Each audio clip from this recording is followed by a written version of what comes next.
Welcome to Tremont and the simulcast locations. We're great to have you guys in with us today as well. This session is New Vision for the Field. So we're gonna some of the engineers that designing the products that we're gonna talk about today are really gonna give you a deep dive into not just how they design that product, but also how it's going to function for you and I in the field and what kind of valuable data we can get out of it. So my name is Doug Wiegand. I'm the Region Manager Sales Lead for the East here at Precision Planting. And this winter conference is now my 15th winter conference. I started December of '03. So January of 2004 was the first year. And when I started, there were 15 full-time employees at that time. And today, I don't know, we're north of 200, somewhere in that range. You kind of forget. You know, when you got 15, you remember when you add that next one. But now it just seems kind of like a blur. But instead of looking at the new vision, I'm going to take a little bit of a historic look to begin with here, because I think it kind of shows some relevance on what's to come. So what I did is I went back into the 2008 Winter Conference presentation. How many guys were at 2008 Winter Conference? A couple hands, not too many. And so that's why you see a slide here. It's got the old logo and kind of the old corn plant bar at the bottom. And this is a MeterMax Plus test stand. The reason I show you the MeterMax Plus test stand is because when I started back in 2003, that was what we had. And they had the computer on that stand only for about a year and a half at that time. And so in 2001, 2002, they added the seed sensors to be able to analyze seed, and then they added the computer. Prior to that, they would just run the belt, and they'd turn it off, and they'd turn it on and turn it off, and they'd count. There was 50 slots in that belt, and they'd count any skips and doubles, and they'd kind of do the math and figure out what kind of calibration that meter was capable of. And I heard a quote once. It said, "You need to learn from as many mistakes of others that you can in life, because you'll never live long enough to make them all yourself." And that kind of made sense to me. And so when I started, there was a gentleman that worked here of those 15 by the name of Kenny Dill. He was the first guy Greg Souter hired when he started Precision Planting to run meters. And he kind of became, everybody known him as Uncle Kenny. And he was kind of the meter guru here at Precision Planting. And I'd come to really respect his knowledge that he had. So I'd go into the meter room occasionally, and I'd get talking with Kenny and just try to extract and learn from what this guy had learned about meters, how to get them to plant, right? How they work and function, all that. And I asked Kenny one day, I said, "Kenny," I said, "when you guys came out with a computer on the test stand, how did that change things, or did it, as far as your job?" He said, "Oh boy, did it ever." He said, "Doug, before we came out with the computer, I really believed that the meters that I was calibrating and sending out the door, that I was putting my stamp of approval on," he said, "I believed that those meters were running 99%. And he said, when we came out with a computer, when the engineers designed that, we had 2 engineers at that time, he said, I had to eat a little crow. He said, I realized that those meters were actually running more like 96 or 97% instead of 99. He said, but then at that point in time, because we understood that, it caused us to dive deeper with the flashlight into the meters. And he said some of the improvements would have maybe never come if we wouldn't have had the computer. So it started with a sensor, and it was just data, wasn't it? But it was a more accurate or a higher definition of data. So at that time, when you get your 8 meters, or I'd get my 8 meters, go back on our 8-row planter at home on the home farm, and I'd take them back, and when I jumped in the cab of the planter and I'm planting, you know, I had these meters that were all calibrated on a computerized test stand. They told me exact number of singles and doubles and skips that they'd do. And when I'm planting, all we had was a population monitor. So I didn't know if those meters were actually singulating high or not. All I knew was population. I had no idea. None of us did we? So in 2007, the engineers said, you know what, let's take this software that we've designed, this autopilot computer for the test stand, let's put it in the planter. And then they added a couple other sensors. They added a row unit module. And that row unit module bolted to the goalpost. It's a processor, but they added an accelerometer in there. And that accelerometer measured the vertical velocities of that row unit. All of a sudden, we got brand new data we had never seen before in life on our row unit, on our planter. It wasn't theory anymore. It's perfect. I heard guys say, yeah, I just turn around and keep cranking downforce till I see that thing go steady. Right? Okay, and then the next next sensor they added was a downforce pin. And on that day, they added a downforce pin. All of a sudden, there was a white sheet of paper. You know, if you can learn from others' mistakes, who are you going to learn from that put a load pin on a planter row unit's gauge wheel? Well, you can't, because nobody had done it. It was brand new. So the engineers took that and they put it in there, and we got downforce. In 2008, we commercialized the 2020. It became available for sale, and I went home with the 2020, and I went to Uncle Mark, who kind of runs the family farm, and I'm sitting down, I'm sitting in the kitchen table and plugged it in, and I'm running through the demo. I'm all excited saying, Uncle Mark, we need to run this 2020. And he's sitting there a little more cautious than I'm pretty excited, right? And he says, man, that's a lot of information. He said, we got to plant corn. Anybody have that feeling, right? Huh? Sound familiar? And so I said, so after that, I thought, you know, boy, he's a little cautious. I just came back to work. I grabbed a full 2020 system, and I took it home, and I installed it. I figured I'm not going to ask Uncle Mark. I'm just going to do it. And he could see that I was a little more determined than him. So he says, Doug, he says, if I'm going to run this 2020, when I go to the field, I want you to be in the cab on that first field. I said, deal. I'll do that. This is the first field. It's Zimmerman's Bottom. It's a 130-acre field in the Mackinac River bottom. It's 5/8 of a mile long. It's pretty flat. We field cultivated that field. We had weed and feed put on, came back, field cultivated again. 4 or 5 inches deep. That's mellow. That's real consistent, right? Well, what we saw with downforce really surprised us. Within every pass of that field, we were carrying anywhere from 175 pounds of margin at times, and there's times we were almost going to zero on our gauge wheel weight. There's a lot of variability. There was a 175, 180 pound swing, but all we had was spring settings. We could only set it to 1 notch, unless we wanted to jump out 15 times each pass and adjust it, and that wasn't going to happen, right? We got to plant corn. So the engineers saw the same thing. You see, the load pin sends 200 readings per second to the processor, to the 2020 in the cab. And so what you and I see is 1 second averages. What the engineers see is 200 readings each second. That means every half inch, there's another load pin reading as you're moving through the field on each row that's got a pin. So with Air Force, they said, we need an automated system.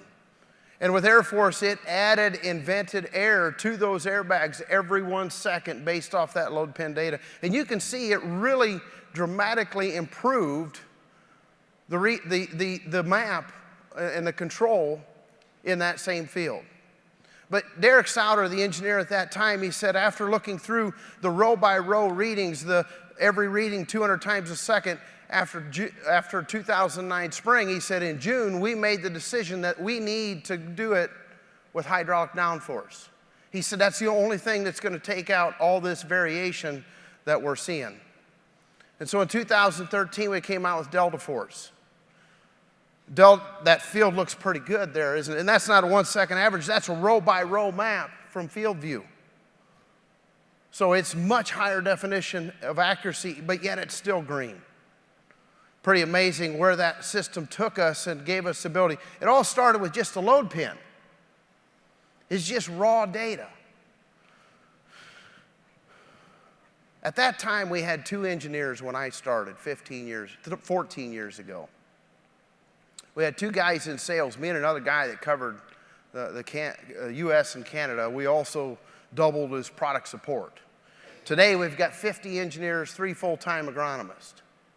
Where's that new vision going to take us today? What kind of research and what sensors are they going to share with us that's going to unlock those next control systems, them next reactions from us. I'm going to turn it over to Ryan Algeier. Ryan is the 2020 product manager in engineering, in R&D. Awesome. Thanks, Doug. So in engineering, we get a really interesting perspective on what our products look like. So let's rewind the clock like Doug did back to 2006 and see what 2020 looked like then. So what you're seeing on the screen is the very first mock-up we had of the 2020, what we thought we wanted to show to growers, the data that we had. This was September 2006 when we first wrote the first line of code for 2020. Christmas time came around and we had the first hardware of 2020. So what you're seeing here is the very first 2020 system that we had put together. We bolted it down to a piece of plywood. All the circuit boards were kind of flapping in the wind there. We were just trying to get things working. You'll also notice something else. It's called eSite on that screen. We liked e-names at the time, and the first name of 2020 was actually eSite. So Christmas came and went, and we got more and more stuff working on it. March came around, and this was the product that we went to the field testing with. We called it SVS Autopilot, and what we're seeing on the screen is actually this device over here on the right. It still powers on today.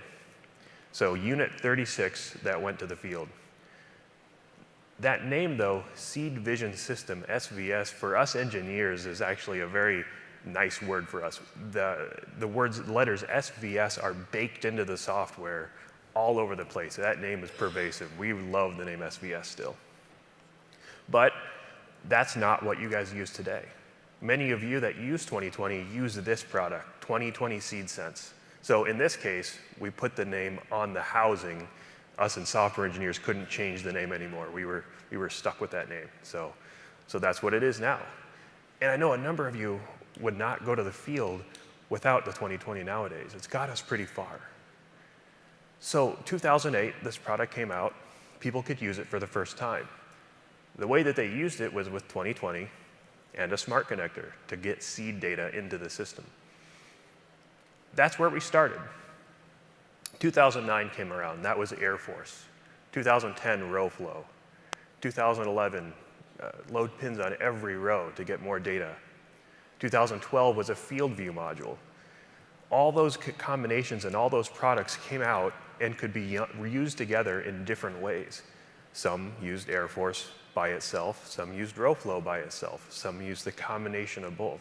Some had one load pin per row. Some had one per section, something like that. All these combinations were different. Everybody, all of you that used 2020, used it in a different way. That was really exciting for us to see how people were taking our products and using them in ways that made sense per person. 2014 came around. We added V-Drive, we added Downforce. Those are new and exciting products, a new generation of technology for us. We added VSET Select, Speed Tube, V-Drive Insecticide. More recently, ViaPlay HD and Smart Firmer, and our new display. All these are new products that keep coming up.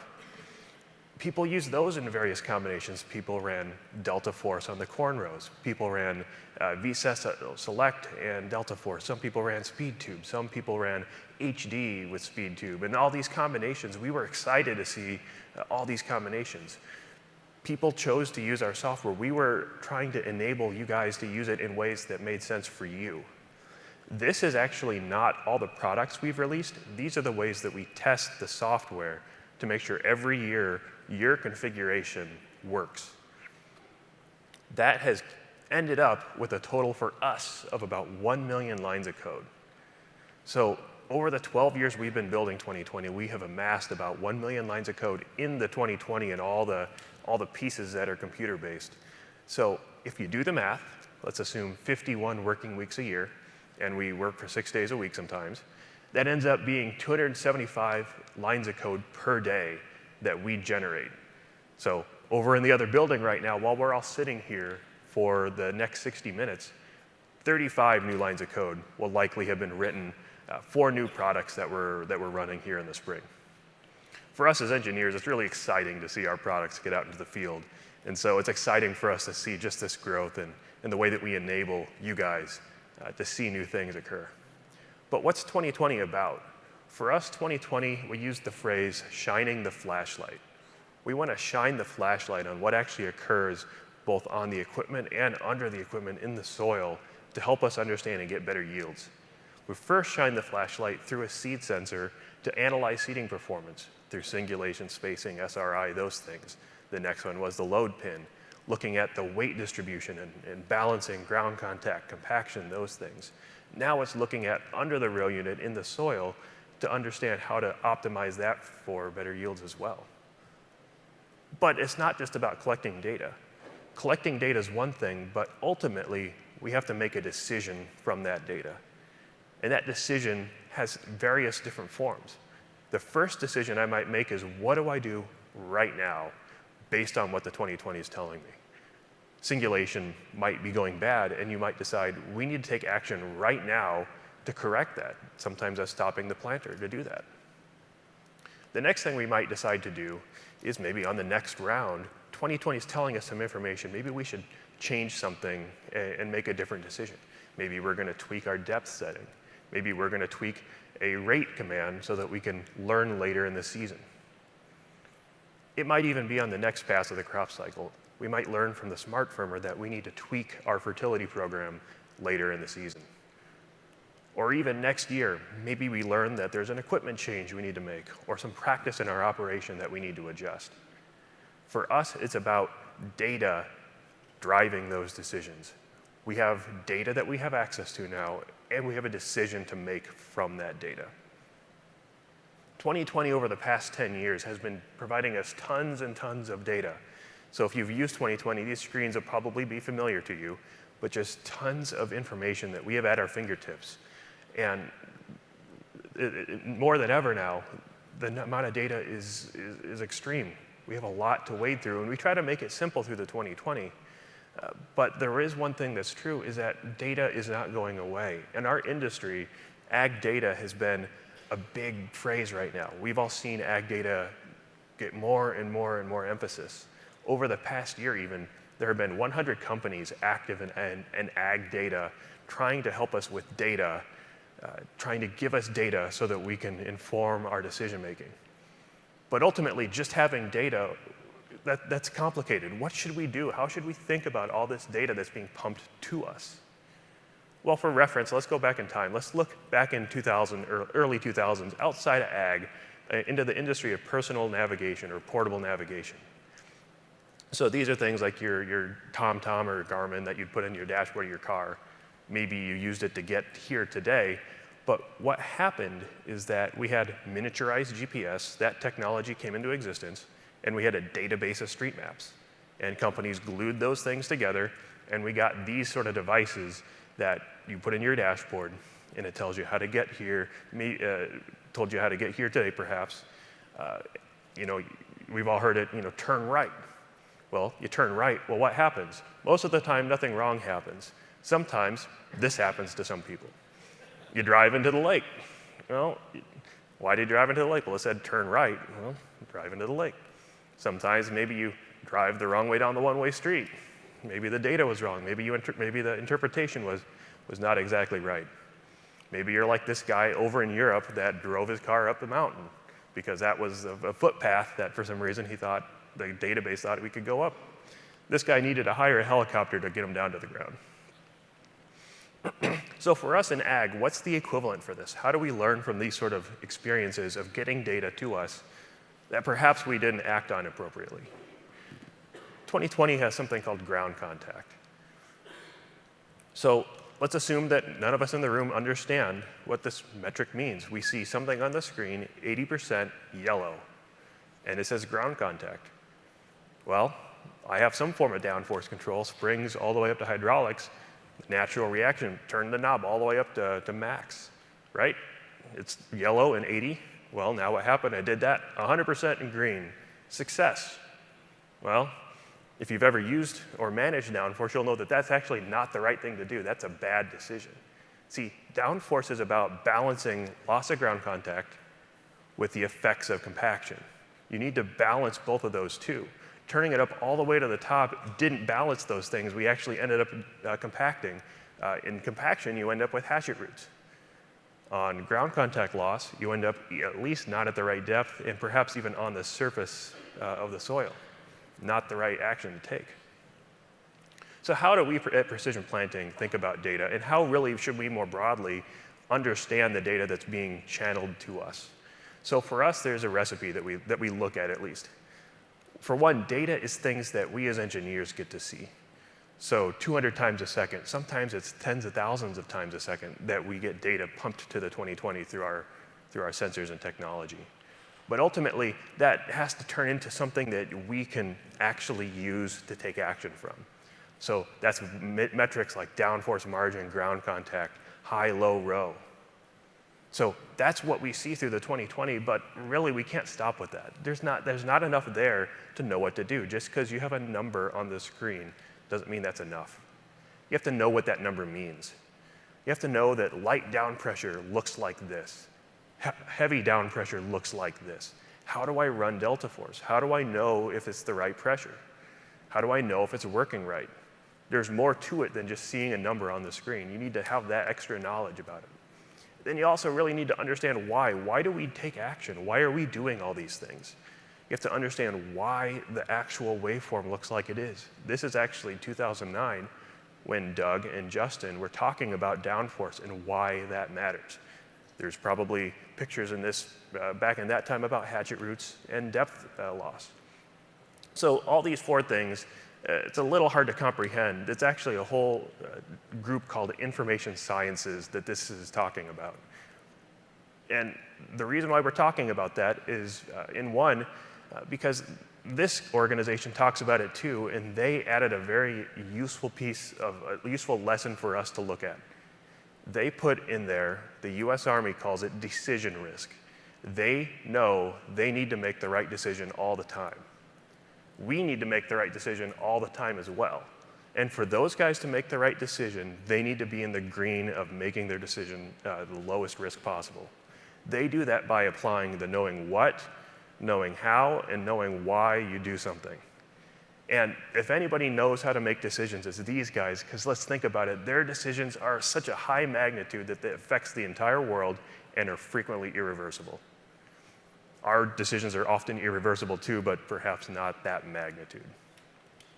So you still have to have a foundation of data and information, and that's what we focus on the 2020. And we think about it similar to this. We focus on getting the highest possible quality of data for our actions to be most heavily informed. Look back in 10, 15 years ago about cameras. Cameras were megapixels and all this other stuff, but we took pictures like the left. They were kind of pixelated. You couldn't quite see what was going on. Then we added megapixels. We could add more capabilities to the camera, but each of those pixels you wouldn't get quite a good a picture because the technology was still maturing. Nowadays, cameras look like the image on the right where you have a nice clear picture. For us, we want to make our decisions off the picture on the right. If you had to make a decision from that picture, would you want to make that from the left image, the middle, or the right image? Well, for so many of us in this industry, we're making decisions off the center or even the left picture. Maybe those aren't the right decisions to make. So our new 2020, we've focused on what the right content is to show. And let's take a look here at the new 2020 and how it shows us these things. I'll also unveil this as well. So the new 2020, one of the things that we focused on is providing both two kinds of context for information. We have metrics on the left and the right, and maps in the center. Metrics are about what's immediately going on. How are things operating right now in the moment? And maps are about showing a more holistic field picture. So let's look in more depth at the mapping capability. So let's switch to both two maps. Let's look at our vehicle speed and our row speed. And so we have a simulator planting for us right now. It's been planting the whole time we've been up here. And let's look at this first turn in the top right corner of this field. He was planting the headlands, and he made this turn. So if you've driven your car around, you'll know as you make a turn, the inside wheel goes slower and the outside wheel goes faster. Same thing occurs here in a planter. It makes sense. So what we're seeing here, though, is that as the vehicle was moving, we were going 2.5 miles an hour through the curve, but the rows were going at a different speed because that's the way that it worked. When you turn the corner, the outside row was probably twice as fast as the center row and half as fast on the inner row. If you weren't controlling rate on a per row basis, you'll probably under-apply on the outside and over-apply on the inside. We can see how that would actually occur because we can see the picture here. Metrics are about immediate actions to be taken. So here we have population, singulation, all these sorts of metrics. Typically, singulation would turn yellow and maybe even red when I have a seeding issue and I want to make sure the seeds are correctly being placed. When that turns color, I immediately jump in and take action. Smart Firmer tells us more metrics. There's 5 new ones that Dale's going to come up and talk about and that help inform our decision making. Okay, thank you so much, Ryan. Well, good morning. My name is Dale Cook, and I'm excited to be talking to you today. I have responsibility for the Smart Firmer product on our engineering team here at Precision, and we're going to dive in and talk a little bit about the day of planting. And whether you're running a seed monitor or not, a planting monitor or not, you're still acquiring data. Because after you plant a round or 2 rounds, what do? You get out and you pull out your knife and you dig and you look and you see what is happening. Am I doing what I'm intending to do? Am I planting seed at the depth I intend to be? Am I planting in moisture?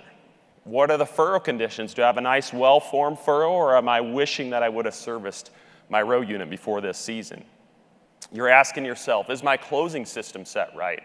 Am I pinching that seed well enough and making sure I have good seed-to-soil contact? All those sorts of questions are going through your mind, and you're acquiring data when you do that. Now, the reality is that if you're lucky, maybe you have a few people to dig with, or maybe you have a few people to argue with about whether you should be a notch or 2 deep or tighten up the closing. But at the end of the day, you're just digging in one spot in the field in just a few seeds. My guess is on average, the average farmer in an 80-acre field might dig 5 seeds. And I did the math on that. In a field of 3 million seeds, which is about what you'd have on an 80, it's kind of like going around the world at 70 mile an hour. So taking that 28,000-mile trip at 70 mile an hour and only opening your eyes for 2 seconds in that whole trip. That's what it's like when you're just digging a few seeds in the field. It's the best you can do. There's nothing wrong with that, and it's better than not digging at all. But the problem is there's different parts of the field that are going to behave differently. They're drying down at different rates. The high light knob is going to be different than the low heavy ground. Or the spot that has windrow residue is going to be different than the spot that doesn't have any. Or the spot that was maybe worked a little bit too wet and is a little bit cloddier is going to be different than the spot that was worked when conditions were fit. So at the end of the day, what we're looking for when we're digging after the first few planter passes is we're looking to make sure the conditions are right for good emergence. And I like to think of things in with the same letter to start with. It kind of just sticks in my mind that way. So I like to think of our germination, our emergence goals as being simultaneous, speedy, and safe. And what can happen is if you miss those goals and you get plants that are emerging 24 or 48 hours different than their neighbors, what happens is the plants that emerge late are always going to be behind. They're going to be shaded out. They're going to be missing the sunlight that their neighbors are going to get. And they're just going to get farther and farther behind. And come harvest time, those plants, in the best case, might be a 60% ear, but in many cases, might not put on an ear at all.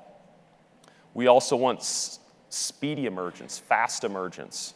The longer that seed stays in the ground, the longer it takes to germinate, the less uniform it's going to be from one seed to the next. Also, once it's germinated, it starts using its starch reserves. And the longer it stays in the ground and hasn't emerged, the less and less starch reserves it's going to have. And last, we want safe emergence. We want safe emergence in a good environment for that seed. We want it to be a temperature that's fit to avoid a seed chilling injury. We want it to be free from disease-carrying residue and to be safe for that seed. You know, for the last 5 years, a team of us here at Precision Planting has been working on a solution to understand across the field, literally in every eighth of an inch of every furrow, what the furrow environment is like. And you see a picture here of what we call smart firmer. And we're going to be passing just a few examples of this, you know, from north to south here, so you can get your own eyes on it. But smart firmer, what it does is that rectangular window in the side looks at the side of the furrow, and it shines light out at the furrow. Different wavelengths, so that's essentially different colors of light. Some of that light you can see, there's an orange and there's a blue light. Some of that light you can't see. It's just like your TV remote, it's an infrared light. It can see things in the soil that your own eyes can't pick up. And depending on how much of that light is absorbed in the soil and how much we measure when it's reflected back, tells us things about the moisture, tells us things about the furrow characteristics that are ultimately going to lead us to good or poor emergence. Now, here's just a video just showing what that looks like. This is a video that was captured with a GoPro actually just last week down on our test farm in Georgia. And he's running in a field that has cotton residue in it, so you'll see a little bit of that come by the screen. And this is going to loop a couple of times, but what you're going to notice is that when Matt was running down there in these conditions, in this particular spot in the field, there were points in this furrow where you're going to see that smart firmer bounce out of the furrow, and you're going to see those lights flash. And what that means is we've got a problem. Just like that smart firmer bounces out of the furrow every now and then, those seeds are going to experience that same thing. There's something different from 1 inch to the next in those parts of the furrow. Maybe it's 10% of the furrow, maybe it's only 5%, but regardless, those seeds are going to experience something different. And they're going to have a different life from the time that they start germinating to the time they emerge. The good news is smart firmer sees that. When it sees the sky, that's a very different picture to it than when it sees the side of the furrow. And we'll report that and give you ideas on how to make an adjustment there. With our simultaneous speedy and safe emergence, we turn a number of knobs to get to that goal. Whether it's our depth, whether it's our closing, whether we're making a decision based on the forecast whether we should be in the field or whether we shouldn't be in the field, whether we should keep planning or stop planning. Those are all decisions we make to try to get good emergence. But at the end of the day, all of those things that we change really only affect 2 factors. Any guesses as to what those 2 factors are? It's not a trick question. We're really only changing the moisture and temperature that each seed experiences. That's it. When we change depth, we're obviously affecting the moisture. When we change the closing pressure, we're affecting the uniformity of the moisture that each seed gets from the soil.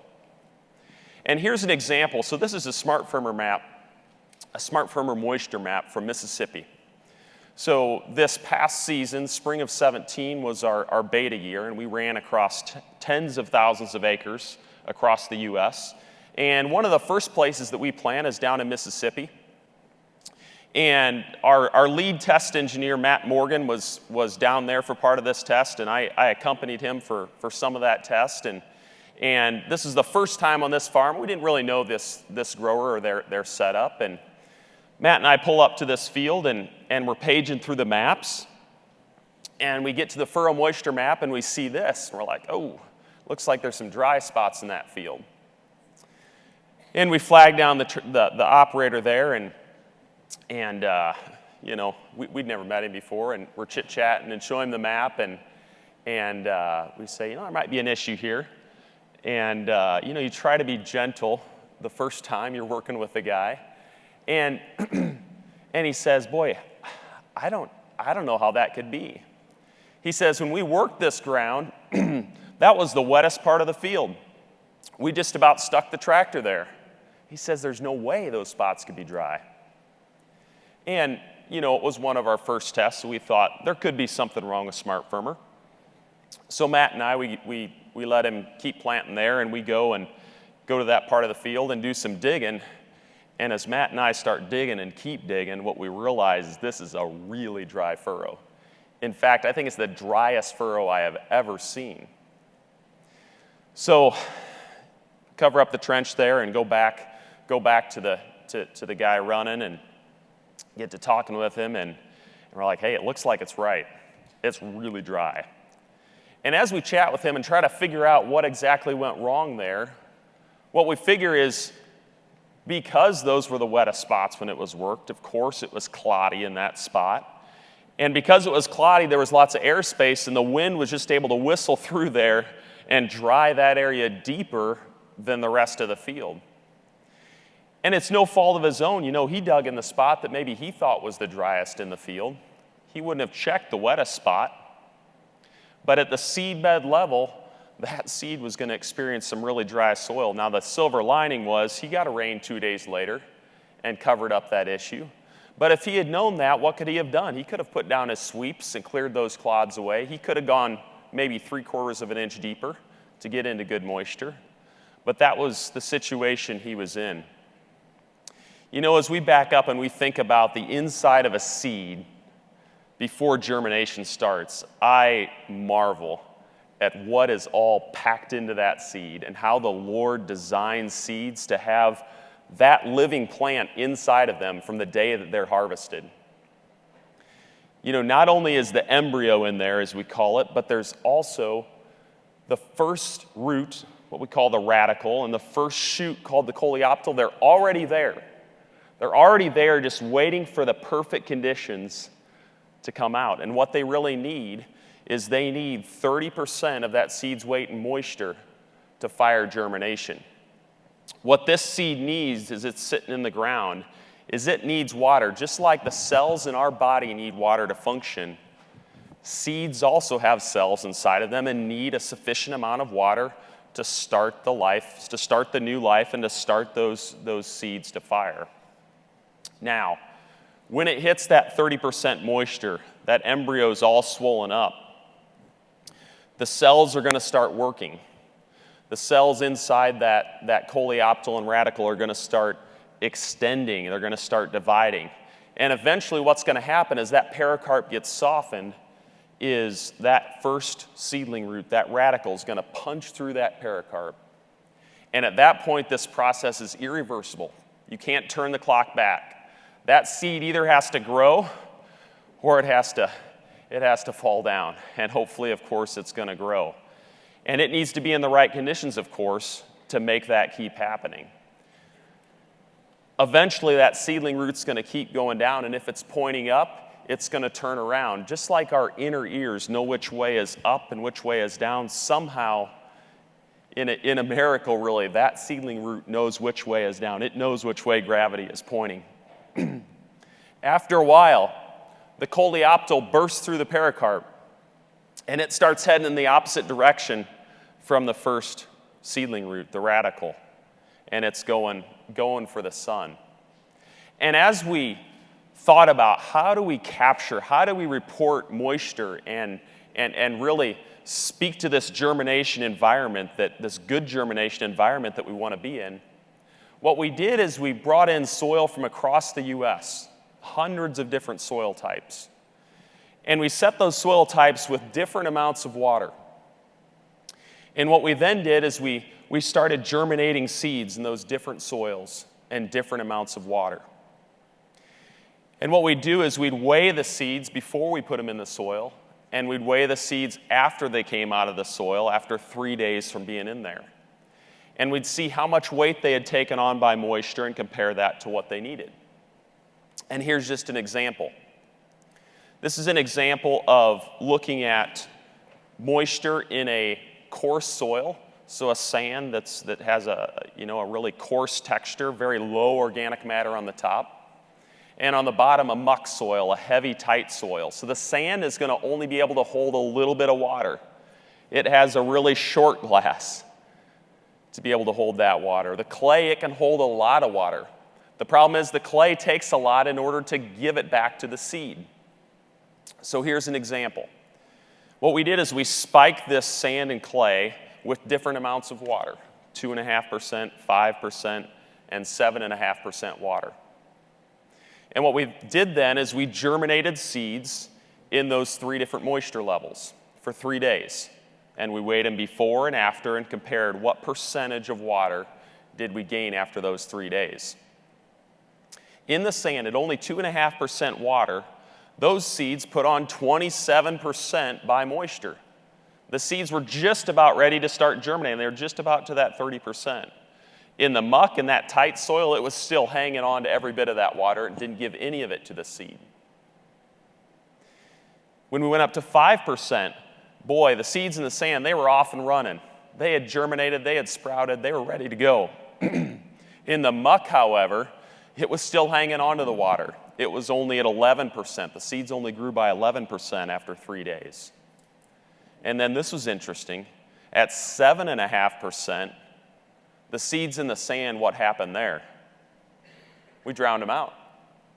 Right? There wasn't enough oxygen. It takes moisture, temperature, and oxygen to start germination. There wasn't enough oxygen to even start germination. The seeds got swollen, but they didn't start to fire. In the muck, it's still hanging on to the moisture. We only get halfway to the point of germination.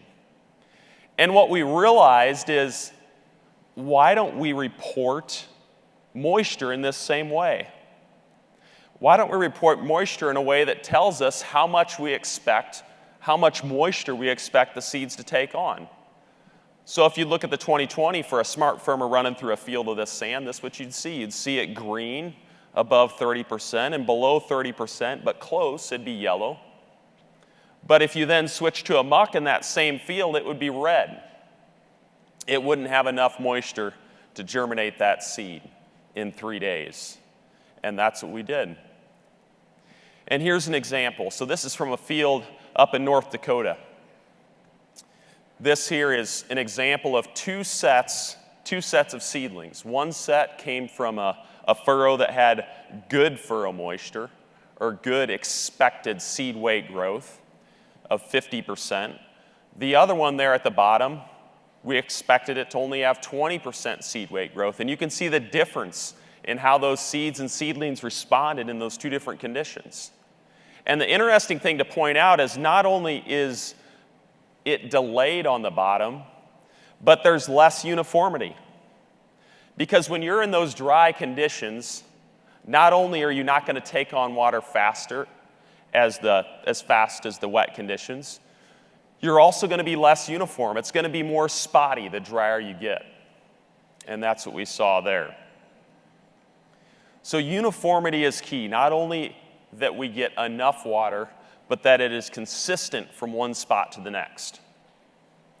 So for those of you who were here last year, I showed a couple of demonstrations. They were time-lapse demonstrations that I had run in my basement. And this year we stepped up the game a little bit, and Jenny Travis, who runs our seed and soil lab, she helped us run some more of these experiments to demonstrate something. And in this demonstration, I wanted to show you the difference between seeds germinating and growing in conditions that are very good. So on the left, you have 5 seeds at 2 inches that are in good moisture conditions. On the right, we have 5 seeds at 2 inches that are spotty, so they're half in, half out of the moisture. And let's watch and see how those grow out there. So you can see there on the left, those 5 seeds put down their first seedling root, their radical, at almost exactly the same time. On the right, they all eventually put down a root. They all eventually take in enough moisture, take in 30% moisture to put in a root. And one of them eventually gets to the surface. But as it turns out, it's very inconsistent, very spotty from one seed to the next. You know, if your goal is only to get every plant up, that's not setting your bar high enough.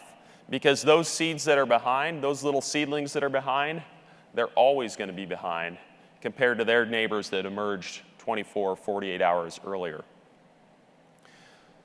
So what we decided that we wanted to do was we wanted to show a way to take Smart Firmer and show you how consistent the furrow is. Not only how much moisture there is, but just how consistent the furrow is from one spot to the next. So what we've done is we've created a way to measure the uniformity of the furrow with the Smart Firmer.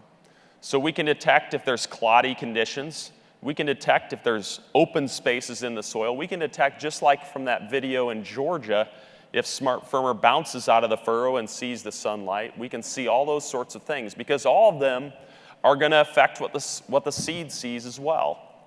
And we report that. So here's an example of a field from Michigan. This one was scouted by one of our R&D agronomists, Aaron Herman. And Aaron spent a few days up there and was scouting these Smart Firmer fields. And one of these fields was puzzling him. And he went out there and he saw that uniform furrow was reported differently, even within a single row, in a pass from one spot to the next. And he was scratching his head and trying to figure out what was going on. And he went back to the hotel that night and was paging through his field view maps and looking at things and looking at not only Smart Firmer maps, but other 2020 maps. And what he realized was that good ride was also poor when uniform moisture was poor. And then it clicked for him, and he went back to the field the next day and he looked to the east or to the west, and he saw, well, this is what the seed bed looks like. And he looks to the east, and this is what the seed bed looks like. Obviously, that row unit's bouncing along on those clods. And the same way that row unit's bouncing along, and might have a depth problem, but it also is going to have a moisture problem as we go from touching a clod, even if it's a wet clod, to being against an open space there.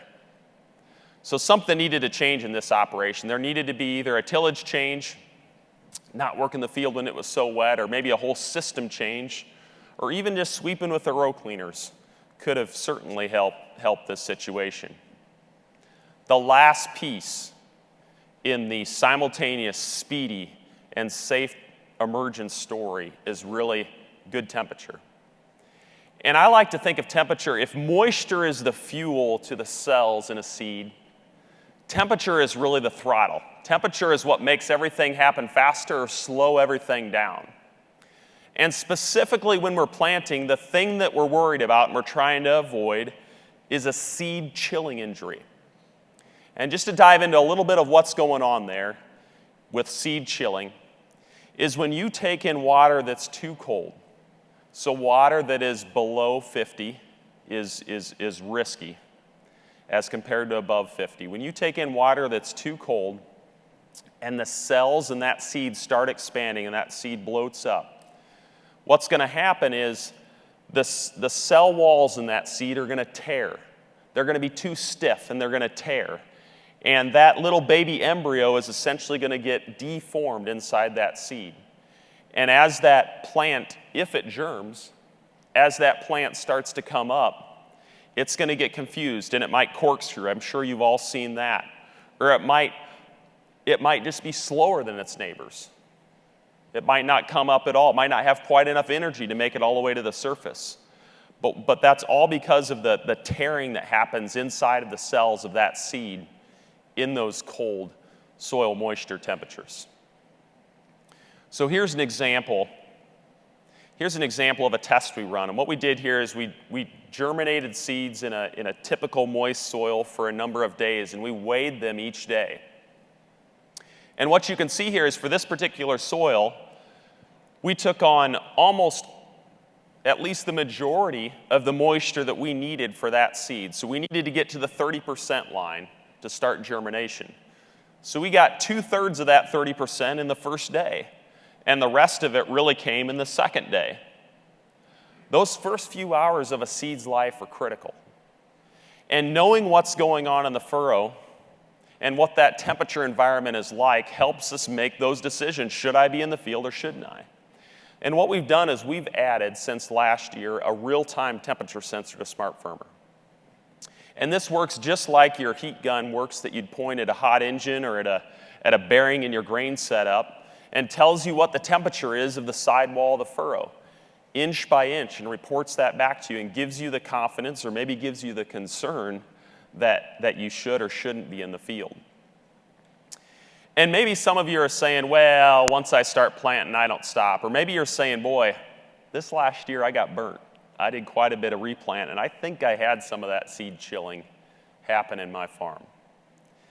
You know, this last year, here in the central Midwest, the week of April 17th was a tough one. It was tough because we had a cold, dry front coming in. And many of us, by the end of the week, were trying to make the hard decision, should I be in the field or out of the field? By and large, the conditions were fit. But there was a cold front coming in, bringing pretty cool temperatures. Now that Friday, the 21st, I was planting up northwest of Peoria with a grower. And he was new to precision, but he had Smart Firmer and a number of other precision products on his planter. And the first thing he said when I stepped in the cab, and I was just kind of curious how things were going for him, he said, boy, you know what I really like? I like paying attention to that temperature.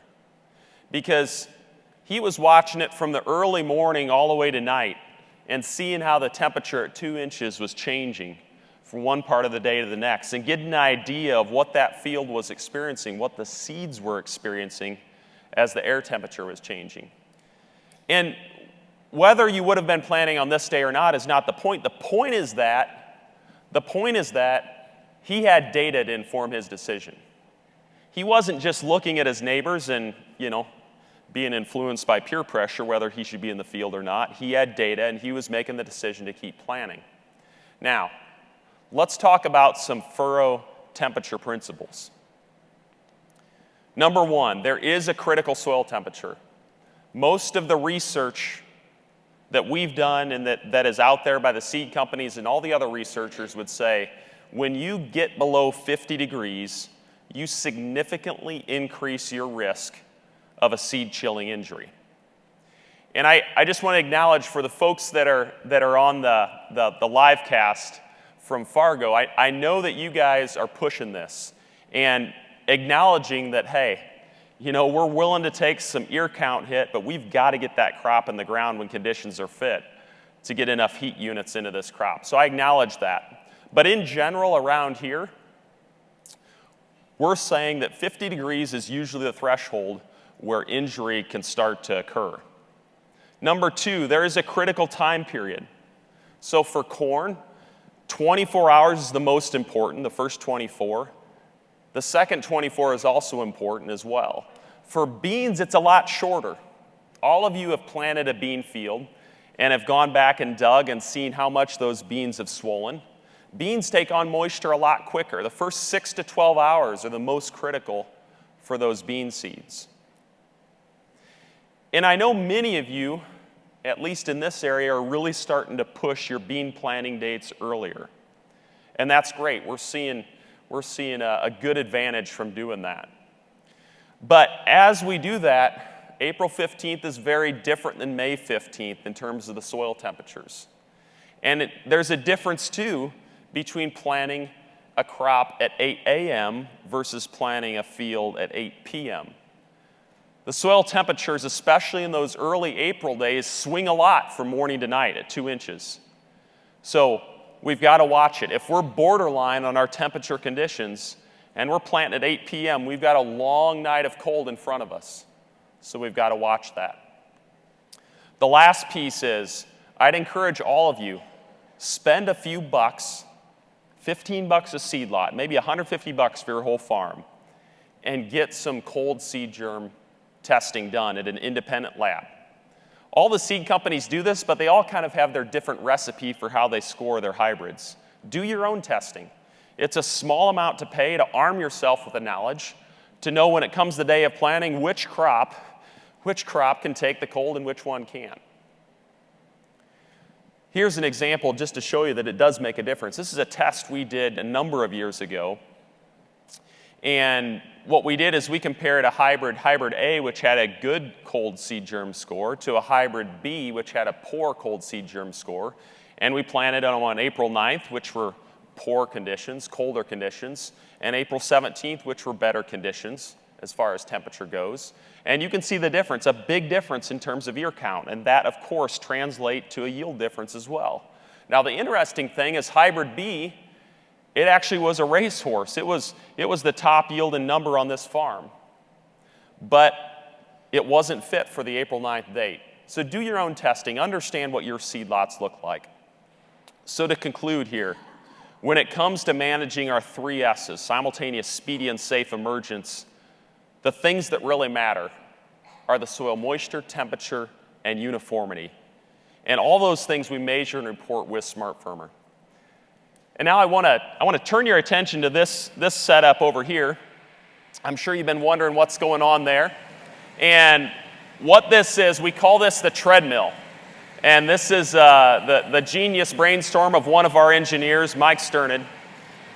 Mike, early this summer, as we were bringing interns on, he decided he wanted to rig up a way to make sure that we could test SmartFirmer continuously in different environments, understand what the wear would look like, understand what it would look like in all these different environments. So he designed up this treadmill here, and what this is just like I'm sure most of you spend time each night on the treadmill. We can also exercise our row units on this. And Lucas there, he's going to lower that into the soil, and we'll watch that. So you'll see that go into the soil there, and the SmartFirmer is down in the furrow, and he's planting a little bit shallow there. So every once in a while you'll see the light flash by. He's planting it only about an inch deep there. But what we can do is just run these row units continuous. In a week's time, we can put on 500 acres between these 2 row units. And at the end of the day, this is just one example of how we at Precision, we do everything we can, whether it's testing out in the field from Mississippi to North Dakota and making sure our products are ready when we ship them to you, or testing in the lab in the winter months. We make sure that those products are ready to go. So let's wrap this up here. Lucas, you can shut that off. So we're measuring a number of things with SmartFirmer. 3 of those give us insights, actually 4 of those give us insights about the day of planting and things we should be doing differently to get us in a situation where we'll be getting good emergence. And the others will be talked about in the other sessions here today. I'm going to call up Ryan now, and Ryan's going to talk about how are we managing all these new metrics in the 2020? How are we giving ourselves enough space and ways to see the new SmartFirmer data? Thanks, Dale. I think currently SmartFirmer holds the record for 5 new metrics from one product. So 5 new metrics on the current 2020. The question that we've been facing is that we have this current 2020, this 8-inch display. How are we going to support all these new products that are coming along? So SmartFirmer, you're going to hear about another product, I think for you guys at the end of the day, MSET. Both of those products are compatible with our current 2020 display. The question, though, is that with 5 new metrics from the SmartFirmer, how are we going to put those on that 8-inch display? There's so much screen real estate we have. The decision we'll have to make is what are we going to have to turn off on that display in order to put those 5 new metrics on the screen? So that's the problem we have been trying to solve with our new 2020.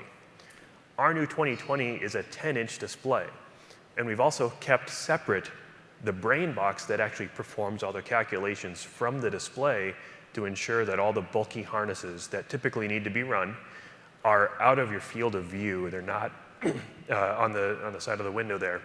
And all we have is a single cable that runs up to the display. This is about 35% more screen space than our 8-inch display. So back in 2012, 2020 was the first system that FieldView was compatible with. I know a number of people still use FieldView and want to make sure they still can do that. We are still compatible with FieldView. You can still use that if you choose to do so. The way that this works is that the new display and the FieldView system plug in to our base display module through a cable. All you need to do is plug in one and plug in the other there. But I know what you're also going to say. You're going to say, I have enough content already. Even that 10-inch screen is going to fill up really quick with new content. What do I do? Well, one of the things that this new system enables us to do is to simply add another display. So here's an example of what you might do. You might have one display in the cab running one thing, running metrics, and another display running a map. That's totally supported, and it's based on what you choose to do. If you choose to run two displays, you can. You can run one or two. So the new family consists of a 10-inch display and our base module. But that's not the full family yet. The full family includes a 16-inch display. This new 16-inch display is actually 225% more space than our current display. So just as you can imagine, you can run this display. This is a vertical orientation here. You could also run it horizontal. But you could also run multiple of these style too. You can run one 10-inch, one 16, and we always know that there's that one guy that'll run two 16-inch displays. It's been really fun here at Precision Planting. Over the past few years, we've been here in Tremont designing and building the software and the hardware for this new 2020 platform. And then over the past year, we had the opportunity to get out into growers' hands this new display. We've had about 60 growers that helped us test this over the planting season, the summer, and into the fall harvest. So I'm really excited to state that our new display is available for 2018 planting. The 10-inch display is commercially available. Our 16-inch display will be in beta. So you're asking, what's it feel like to run this new 2020 in the cab? We believe it feels something like this.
Instead of running up on stage, I feel like I should be coming in on a wire right now or something, right? After that video.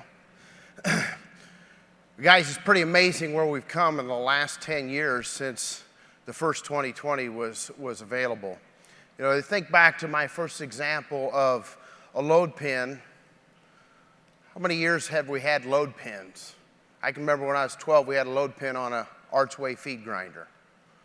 But in 2008 was the first year we could put it on our planter gauge wheels. And just 5 years later, from that simple data, that technology had been out for years, all of a sudden we completely changed the way we were managing and controlling our planters. When we look at Smart Firmer today, where are those metrics? Where is that data going to lead us in the next 5 years?